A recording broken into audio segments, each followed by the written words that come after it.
That certainly seems to be the underlying theme that we're going for today. A market will decide.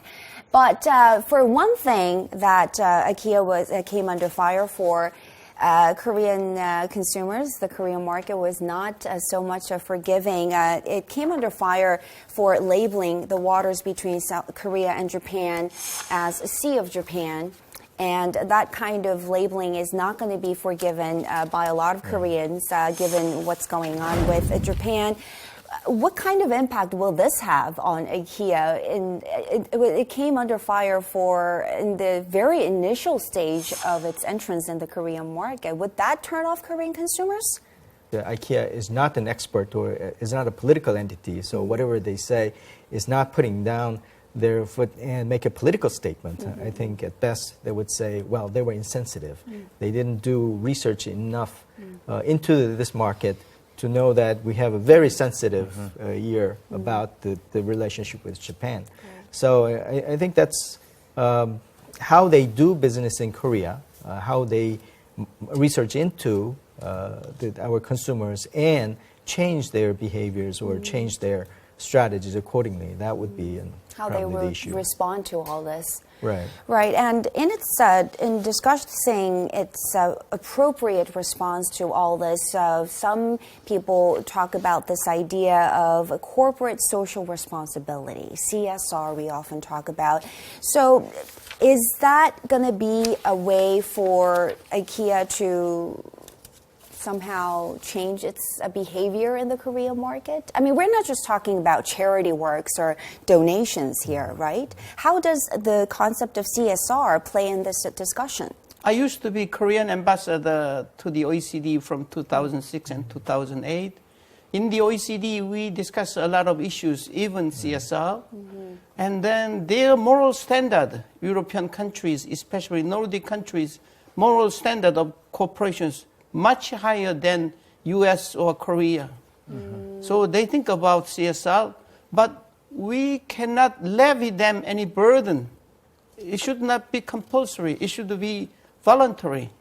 I think that the CSR questions, it's fruitless to single out IKEA or the foreign companies.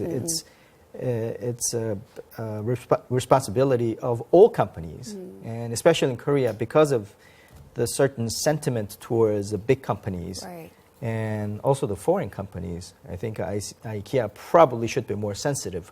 But overall discussion should be any company in Korea doing business probably should be very sensitive to their social responsibility. And IKEA has not had a very bad scores on that regard, except for the naming issue on the map. So probably we should see their responses in, what kind of global standard did they bring in. Okay, now let's continue talking about corporate social responsibility, and we're going to connect to an expert on this concept of CSR. Martin Neureyer, founder and CEO of CSR Company International, is joining us. Thank you so much for joining this conversation. First question, a lot of controversies have raised regarding the opening of IKEA, global furniture retailer, in the Korean market. Is this the right example of case that where we need to talk about a CSR? Well, in general, CSR is not opposing any changes or developments or evolutions in a specific market. There's always change in the market. There's new players, new technologies, new industries coming. They will change the impact on the existing society. So by IKEA entering the Korean market, that as such is not bad or good. It's a normal economic development. The issue is, how does IKEA manage this entry into the Korean market so that it deals with the impacts as good and as possible? So in general, it is the question around CSR and companies entering new markets is how to deal with these impacts. How do we address things that we bring new technologies, we bring new ways of sales, we bring new marketing technologies, etc. So how do we address these impacts? It doesn't mean that CSR would say, no, you shouldn't go there, or you should not do that. It would be ridiculous to think that, because that's the normal evolution of markets.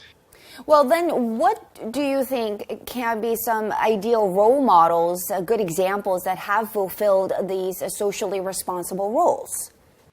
I was thinking a lot about that question, and there are a number of very good examples. One example that we work, for example, with and are very well acquainted with is Marks and Spencer. Marks and Spencer, a British retailer, I believe also active in Korea. They have a CSR program which is called Plan A. And if you ask them why it is called Plan A, the answer is because there is no Plan B. This is the only way forward. We can only survive as a business if we implement CSR into every aspect of our being, of every aspect of our business decision, in every aspect of any action that we take. All right, Mr. Neureiter, thank you so much for joining us for this conversation. Mr. Neureiter, CEO of a CSR company